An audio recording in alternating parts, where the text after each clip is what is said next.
예, 안녕하세요. 제롬입니다.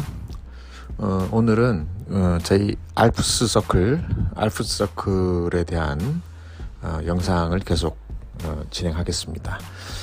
그동안 저희 알프스 서클의 출발점인 돌로미티 지역을 보고 왔는데요.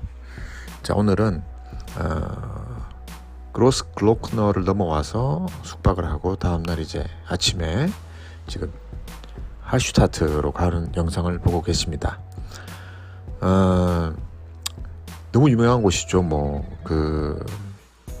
저희처럼 이렇게 트레킹을 하면서 또는 간단한 하이킹을 하면서 다니는 여행이 아니라 하더라도 그 오스트리아를 여행하시는 분들이 꼭 가는 곳 또는 가보고 싶어 하는 곳이 할슈타트라는 마을인데요.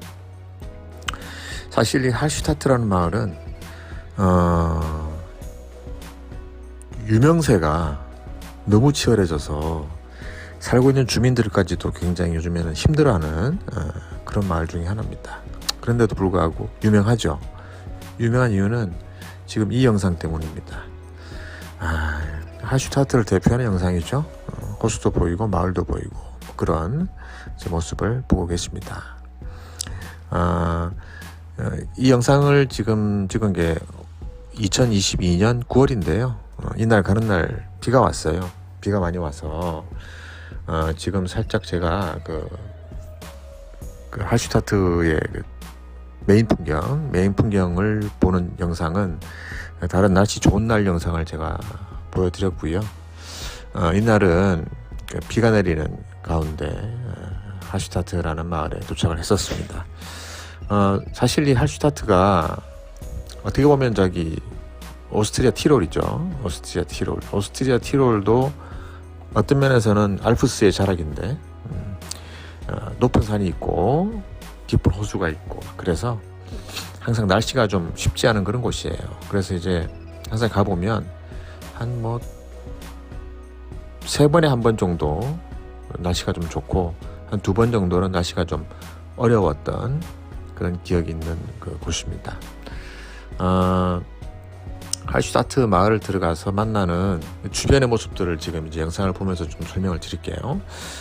대부분 이 할슈타트를 보러 가시는 분들은 그 할슈타트 마을에 가서 할슈타트 아까 그 뷰포인트 보고 그리고 그 옆에 있는 가게들 좀 구경 좀 하고 그리고 이제 갑니다. 그게 사실은 이제 일반적인 그 여행 가신 관광을 오신 분들의 할슈타트를 만나는 기본 일정이죠. 기본 일정이고요. 저는 할슈타트 주변에도 굉장히 좋은 동네가 많기 때문에 이렇게 추천을 드립니다. 지금 이제 가는 이 영상은 할슈타트 주변에 그 할슈타트 호수의 반대쪽이죠. 반대쪽에 Five Fingers라고 하는 전망대가 있어요. 이렇게 올라가면 꼭대기에 또 손가락처럼 생긴 이렇게 전망대가 있는 그런 산인데 그 산에서 이렇게 내려다 보면 굉장히 그 멋진 할슈타트를 끼고 있는 그 호수죠. 호수를 내려다보는 그런 멋진 뷰를 만날 수 있는 곳이에요. 실제로 이 자연 환경을 이렇게 케이블카나 곤돌라 같은 것들을 설치를 해서 정상에 이제 뷰포인트를 확보하고 뷰포인트를 확보한 상황에서 이렇게 여행객들을 끌어당기는 이름하여 네이처 투어리즘 자연 여행의 1위는 스위스입니다. 스위스는 사실 융프라우도 그렇고 굉장히 많은 시설에 이렇게 테크니컬한 기술들을 도입을 해서 그 자연여행지를 굉장히 멋진 곳으로 탈바꿈을 시켰죠. 그 시작이 바로 이제 그 융프라우 요흐로 올라가는 터널을 뚫는 공사였는데 많은 사람들이 반대할 때도 그 공사를 감행한 사람들이 있었어요. 그 감행한 사람들 때문에 융프라우 요흐가 굉장히 유명해지게 되고 이 유명해지게 된 그 알프스 자연 여행이 이제 유럽의 일반적인 여행으로 이렇게 자리를 잡았던 그런 건데 다른 나라들도 지금 그것을 많이 따라하려고 합니다. 지금 이제 영상상에 파이브 핑거스 올라가는 그 케이블카를 타러 갔는데 이날 지금 날씨도 비가 좀 내리고 안개도 많이 낀 상태라 파이브 핑거스가 이제 클로즈되어 있는 그런 상황이었어요. 하지만 이렇게 움직여서 이렇게 가는 모습만 잠시 이렇게 보여드립니다. 하슈타트 주변에 하슈타트의 포인트들에 대한 설명을 하기 위한 거니까. 그래서 하슈타트 마을을 지나서 파이브 핑거스 케이블카 타는 스테이션까지 갔다가 다시 하슈타트로 돌아오는 모습이고요. 제가 좋아하는 저의 시크릿 포인트입니다. 그러니까 하슈타트 호수와 하슈타트 마을이 보이는 그런 뷰 포인트인데, 이 뷰 포인트에다가 잠깐 차를 세워놓고 이렇게 복잡하지 않은 그 하슈타트 뷰 포인트 자체가 너무 복잡하고요.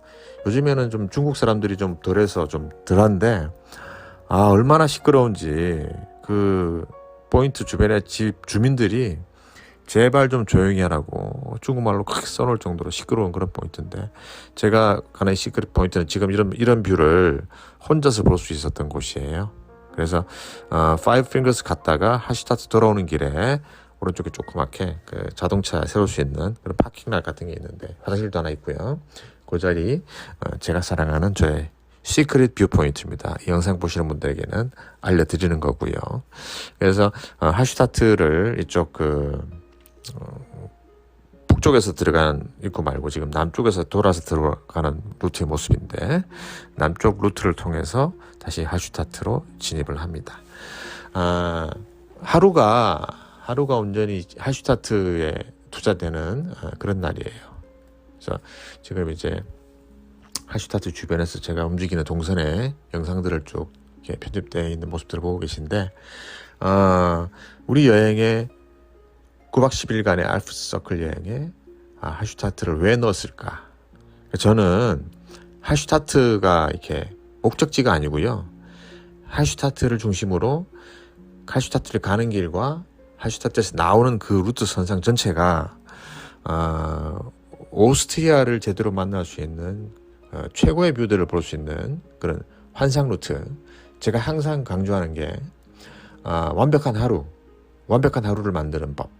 출발해서 저녁에 호텔에 들어갈 때까지 구글 맵을 보고 따라다니는 게 아니라 그 루트 선상에 어떠한 곳들이 있고 어떠한 곳에서 어떤 방법으로 시간을 보내야 제대로 된 하루가 되는, 완벽한 하루가 되는, 이걸 연구를 하는 게 결국은 자동차 여행이고, 자동차 여행은 곧 루트고, 그 루트를 얼마나 잘 매니지먼트 하는가에 따라서 하루가 달라지는 거니까, 그 부분을 위해서 타겟으로 삼은 마을이 하슈타트입니다.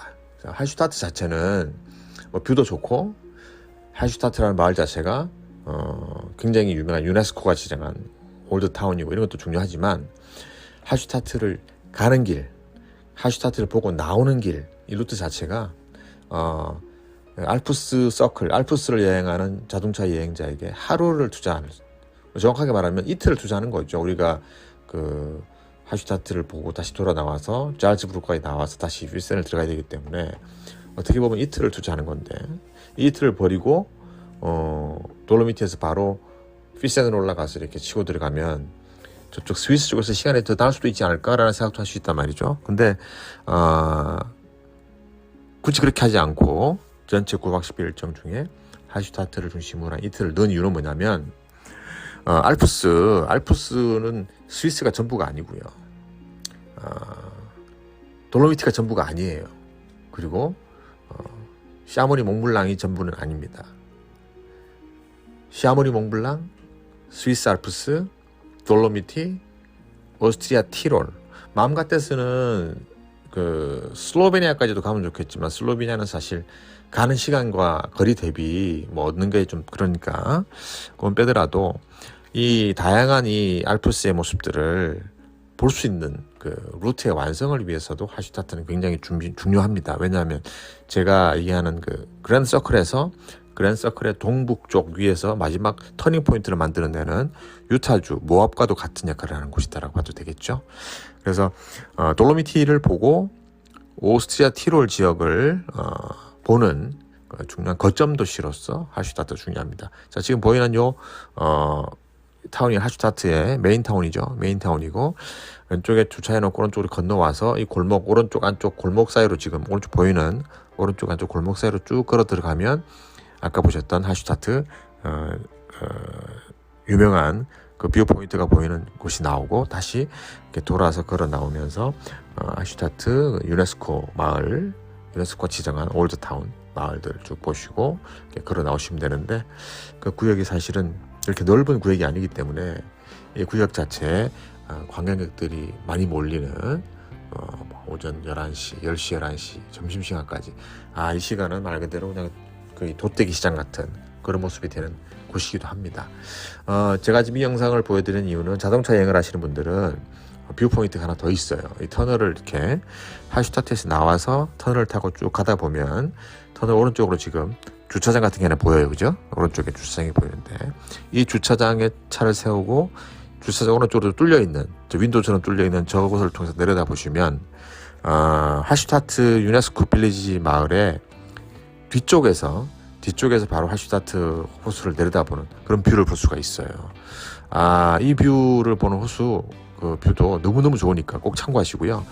요 오른쪽에는 이런 뷰 포인트, 하슈타트 나오는 길에 잠깐 세울 수 있는 이런 뷰 포인트도 아까 걸어가서 보았던 하슈타트 포인트에 못지않게 매력적인 뷰 포인트다 하고 참고하시라고 지금 제가 영상을 보여드렸고요.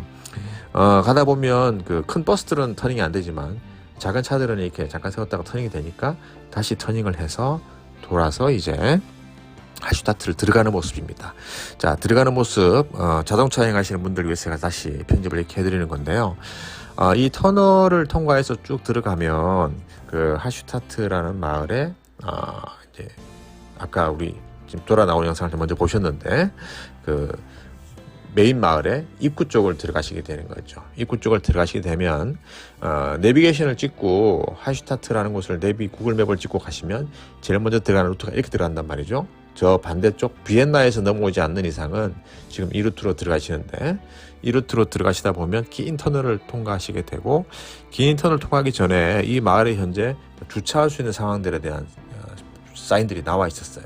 그 사인들을 보고 들어가시면 되는데 이 터널 지금 이 좌측에도 지금 뷰 포인트란 말이죠. 이거 나올 때 들어갈 때 말고 나올 때 들어가서 잠깐 쓸 수 있는 뷰 포인트입니다. 그래서 하슈타트를 자동차로 여행해서 가시는 분들, 자유롭게 연비할 수 있는 분들은 지금 제가 설명드리는 이 뷰 포인트들을 놓치지 마시고 참고해 보시라는 저의 일종의 자동차 여행의 기술 팁을 영상을 통해서 알려드립니다. 그래서 하슈타트를 들어가서 주차를 하고 주차한 다음에 하슈타트 뷰 포인트를 보고 하슈타트 빌리지에서 시간을 좀 가지고 그리고 다시 날씨가 허락한다면 파이브 핑거스를 가서 올라가서 뷰 포인트를 내려다보고 다시 돌아와서 하슈타트의 그 푸니쿨라가 있죠. 위에 소금강산 올라가는 푸니쿨라 거기를 한번 갔다 보고 그리고 나오면서 방금 제가 말씀드린 이 자동차 뷰 포인트들을 한 번씩 보시는 게 제일 훌륭한 하루 하슈타트 루트가 됩니다. 자, 오른쪽에 전광판에 지금 보이죠? 주차할 수 있는 대수가 몇 대다 이렇게 나오는데 이 하슈타트는 정말 주차하기 아주 치열한 그런 마을이에요. 너무너무 찾아오는 사람들이 마을 규모 대비 너무 많기 때문에 이 위치에서 주차장 대수를 보고 어베일러블한 대수를 보고 이렇게 들어가야 되는데 저는 항상 제일 주차하기가 편하고 움직이기가 좋은 위치의 주차장을 들어가자마자 오른쪽으로 꺾어 들어가는 포인트로 잡습니다. 이 포인트가 없으면 아까 파이브 핑거스 가던 길 근처까지 멀리 나가셔야 되는데 그렇게 멀리 나가시지 마시고 지금 이 영상에서 그 주차장 들어가는 루트로 지금 들어가고 있으니까 이 영상 루트를 따라서 쭉 들으시면 됩니다. 그 복잡한 마을에 이 주차 포인트, 이 포인트에 여기 막스 같은 걸 하나 지어놓고 지키는 아저씨가 한 사람이 있어요. 빨간 조끼 입고 여기서 주차장이 꽉 차 있으면 여기서 막아버립니다. 들어가지 말라고. 왜냐하면 안에 들어가도 자리가 없다는 얘기니까. 근데 아까 전광판 상에서 지금 몇 대 자리가 있다고 나왔단 말이죠. 저는 자리가 제로라고 해도 들어가요. 왜냐하면 그 주차장 전광판은 차가 한 대 나오면 자리가 하나가 생긴단 말이죠. 그러면 한 대 나오는 그 자리로 들어가시면 되니까. 그래서 조금 앞에서 잠깐 대기했다가 빈자리가 나오면 자리를 잡으시면 됩니다. 그렇게 해서 하슈타트를 잘 보시고요. 하슈타트에서 이제 지금 이 영상은 짤스부르크 올라가는 길에 잠깐 들렀던 장크트 길겐이란 마을인데요. 장크트 길겐이란 마을은 우리 꽃보다 할배 분들 오스트리아 여행할 때 머물렀던 동네죠. 호수가 결국은 같은 지역들을 엮고 있는 동네인데, 장크트 길겐 아주 감모구트라 그래서 저 위에 케이블카 타고 산악 열차 타고 올라가는 그런 구역들 같이 보입니다. 오른쪽에 지금 보이는 건물은 모차르트의 엄마의 집이죠. 엄마의 집이고, 그래서 장크트 길겐 이 마을은 오스트리아 사람들한테는 모차르트의 엄마가 태어나서 자랐던 마을, 실제로 모차르트가 어릴 때 같이 여기 있었던 그런 마을이라고 알려져 있습니다. 그리고 사실 모차르트 생가는 잘츠부르크에 있죠. 잘츠부르크에 가면 모차르트 하우스가 따로, 게브루트 하우스가 따로 있는데, 여기는 이제 모차르트 엄마의 집, 모차르트의 외갓집이죠, 말하자면. 그래서 그렇게 유명한 마을이고, 이 마을에 모차르트의 누나가 운영했던 그 식당, 카페 뭐 그 정도 되는 그런 명소도 있어서, 오스트리아 사람들은 이 마을에 와서 지금 요 위치죠. 이 위치 중심에 시청이 있어요. 시청이 있는 이 위치 중심에 와서 구경도 하고 식사도 하고 차도 한잔 마시고 가는 그런 아주 매력적인 소도시입니다. 소도시. 그래서 저는 그 체람제에서 할슈타트 갔다가, 할슈타트에서 다시 장크트 길겐 갔다가 다시 잘츠부르크를 가는 이 루트를 제일 좋아하는데, 딱 하루 루트죠. 하루 루트로 딱 좋은 루트인데, 하루 루트 중에 요 장크트 길겐 마을이 꼭 들러서 자유시간 좀 갖고 마을 구경도 좀 하고, 그 모차르트 누나가 하는 그 식당에 가서 커피도 한잔 하고, 뭐 그런 시간들을 꼭 갖습니다. 이날은 비가 많이 와서 보시다시피 이렇게 잠깐 내렸다가 너무 비가 많이 와서 못 돌아다녀가지고 말이죠. 지금 차로 마을을 지금 보고 있어요. 비가 오니까 차를 타고 마을을 이렇게 돌면서 보고 있고요. 이 마을의 중심인 시청이죠. 시청 요 왼쪽에 지금 보이는 여기 모차르트가 바이올린 키는 동상이 있어요. 동상이 있고 그 뒤 건물이 바로 시청 건물인데, 시청 건물을 지금 한 두 바퀴 이렇게 돌면서 마을을 즐기고 있습니다. 자동차 여행은 이렇게 비 오는 날, 날씨가 힘든 날에도 사실은 대응과 적응하기가 좀 편하죠. 뭐 대중교통이나 다른 것으로 여행을 만일에 할슈타트를 갔는데, 할슈타트에 비 내리고, 장크트 길겐까지 비 내리고, 볼프강 호수까지 계속 비 내리고 이런 상황이 되면 사실 힘든 여행이 되는데요. 자동차로 다니는 여행들은 이런 상황 속에서도 어떻게 피해갈 수가 있는 그런 장점이 있는 그런 것입니다. 자, 다시 차는 장크트 길겐 호숫가죠. 호숫가 저 반대편 산에 올라가는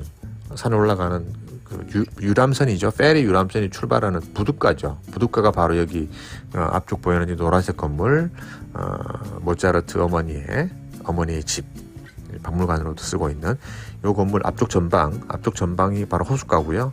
호숫가에 페리가 출발하는 터미널이 있습니다. 그리고 저는 항상 이 마을에 주차를 여기 하죠. 딱 보시는 이 위치에 모차르트 어머니 집 앞에 편한 주차장이 이렇게 있어요.